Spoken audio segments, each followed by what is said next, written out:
Madrid. Dari Spanyol kita beralih ke Liga Inggris ini, di mana title race is on. Manchester City cuman punya jarak 4 poin dari Arsenal yang ini masih ada di puncak ya. Tapi kita bahas dulu soal pertandingan Fulham melawan Manchester City, di mana kemarin diwarnai kontroversi dari Foden yang melanggar si Calvin Bassey. Nah, banyak yang bilang ini sebenarnya red card. Tapi ada yang setuju juga kalau ini cuman yellow card ini pelanggarannya. Bola di mana? Mas Aryo. Ini mah 1000% mah Red card ya seharusnya ya? Iyalah. Di mana? Nah, yang pertanyaannya kenapa tidak ada calling dari ruang VAR? Mungkin itu lepas dari pandangan wasit, iya. Tapi kan VAR kan bisa ngeliat ini, harusnya di calling. Menurut gue sih 1 triliun % ini mah kartu merah. Kayaknya persis Szoboszlai juga gitu kan. Miss tackle yang lebih apes Szoboszlai dalam kondisi bolanya masih dekat di situ gitu ya. Ini bolanya sudah jauh sehingga kalau gua bilang sih ini harusnya kartu merah gitu. Dan lu tau nggak yang bonusnya bahwa ini kartu ini kalau ada kartu hitam sebenarnya. Karena itu kan nggak ada deker kan. Ini kan daerah kalau nggak salah itu apa ya? sering banget Achilles tendon. Achilles tendon. Pokoknya ini otot yang banget. bahaya nih, sekali putus nih susah nih nyambungnya nih. Kalau nggak salah dulu tuh, aduh bek kirinya Roma siapa sih gue lupa tuh. Yang pindah ke Napoli tuh. Nah itu kena ini kan lama tuh. Kalau ini putus nih berat banget karena ototnya tebel gitu, kuat. Itu kartu merah jelas. Cuman, nah kalau kemudian statement atau argumen itu dikaitkan dengan kemenangan City, menurut gua nggak ngaruh. Karena City memang udah dominan dari segala aspek dari Fulham gitu. tapi balik lagi ya, inkonsistensi wasit di Premier League tuh. Itu yang bikin gua heran ya, karena kalau udah nonton Liverpool beberapa kali di musim ini, ketika lawan Newcastle itu ada kartu merahnya Gordon. Abis itu lawan Spurs ada kartu merahnya Xavi Simons. Itu identik banget tackle kayak begitu.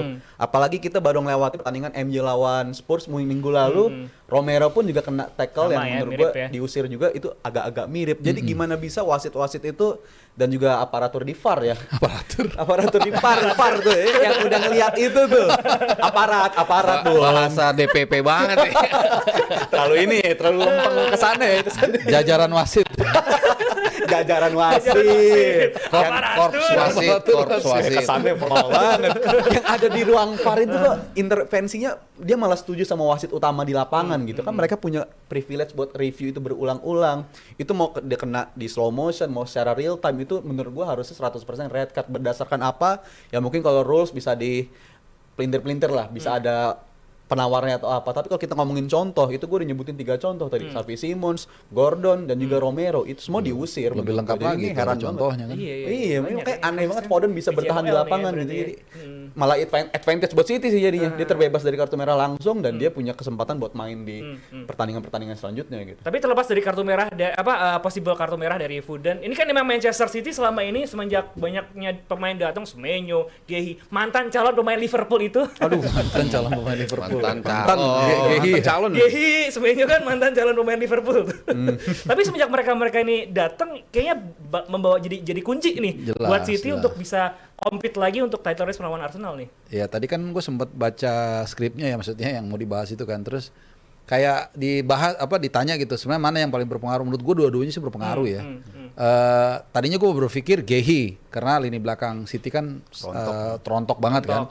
Tapi kalau ngelihat kontribusi Semenyo sih gokil juga. Gimana dia kemarin klinikalnya ketika dia nyambut bola, terus waktu dia buka ruang buat O'Reilly itu kan kelihatan nyaman banget. Jadi menurut gue City di off season ini bereaksi dengan baik. Bukan hanya soal dari pertandingan ke pertandingan, tapi juga soal pembelian pemain langsung ngecun. Jadi kalau gue lihat Semenyo nih kayaknya jadi kayak Doku versi 2.0 gitu. Lebih lengkap, lebih bagus gitu. Jadi ya Arsenal patut waspada sih. Udah mulai nih berbunyi ininya nih. Jadi emang tepat ya Zal ya pembelian dari City di winter transfer ini. Ngelihat pergerakan mereka di winter transfer tuh ngingetin gue sama PSG musim lalu. Di paruh musim pertama tuh kelihatannya agak berebet-berebet baik dari segi serangan. Itu menurut gue mereka kan PSG akhirnya revisi. Businya kotor kayaknya. Itu Mas, belum di filternya belum diganti tuh dia. Jadi akhirnya dapet lah waktu itu kan Kvaratskhelia. Dan abis itu langsung berasa seger banget permainannya, tiba-tiba tune in semua. Dan gue ngeliat City ada potensi yang sama.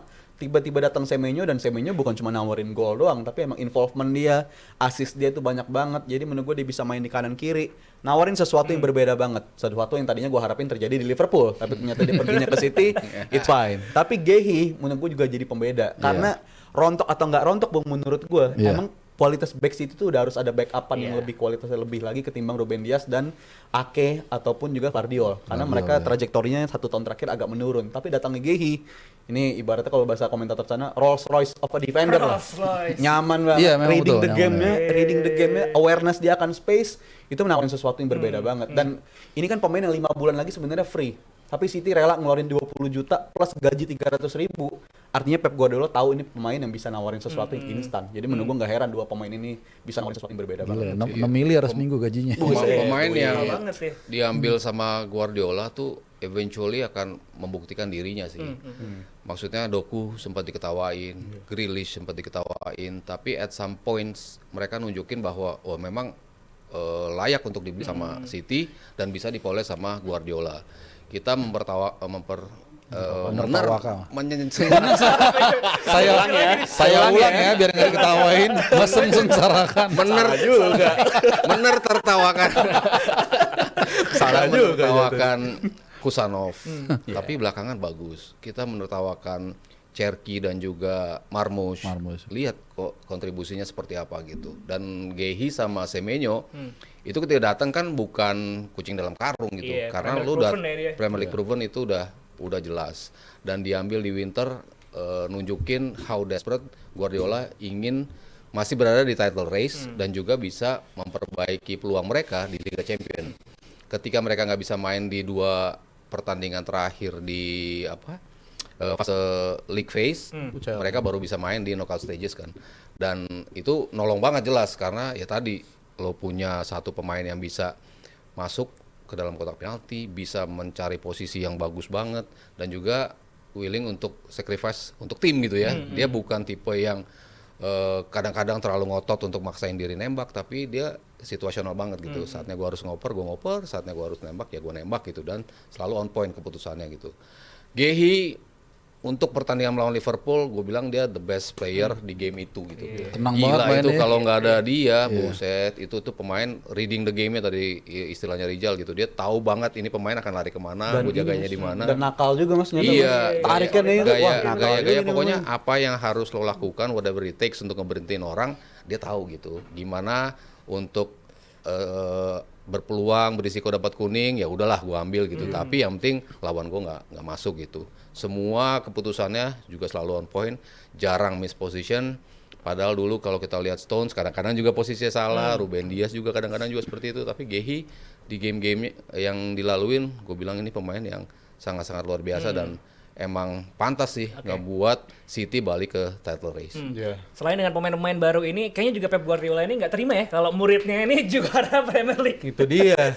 Ini ada pernyataan dari Pep Guardiola di mana Pep kasih pressure ke Arsenal sebelum lawan Brentford, selisih kami dengan Arsenal bukan 3 poin. Setelah laga antara Arsenal dan Brentford, baru kita akan lihat berapa banyak poin yang sebenarnya dengan Arsenal jaraknya. 4 ya jadinya ya.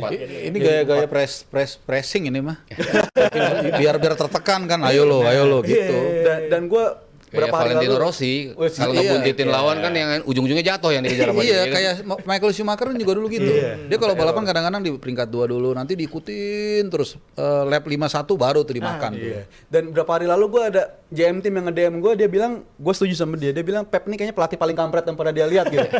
Karena dulu ketika dia pakai false nine, banyak tim ngikutin pakai false nine. Kita kan tahu cara dia menginfluence pelatih-pelatih muda kan. Akhirnya pengen jadi false nine.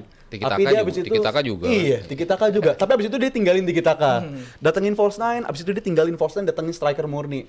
Dia pakai pelopor, back keeper itu harus bisa distribusi bola. Tiba-tiba musim ini dia berubah lagi jadi kiper murni.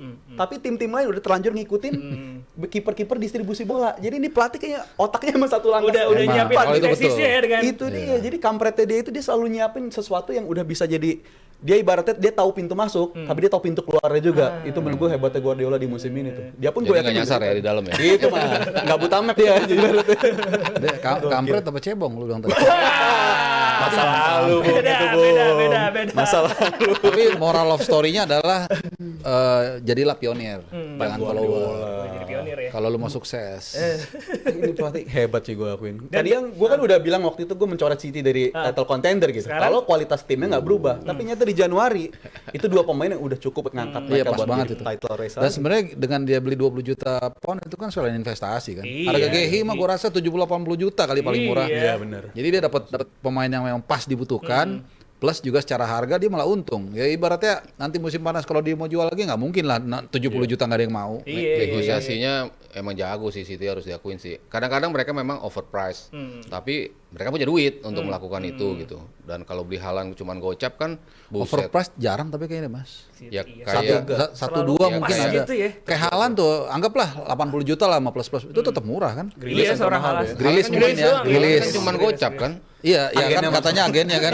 Anggaplah 80 kan juga murah. Mungkin kayak Grealish kali Makanya agak banyak, overpriced ya. banyak apa namanya pembelian yang di bawah standar gitu harganya. Iya, malah gitu. di bawah Jadi menurut negosiasinya bagus gitu. Ditambah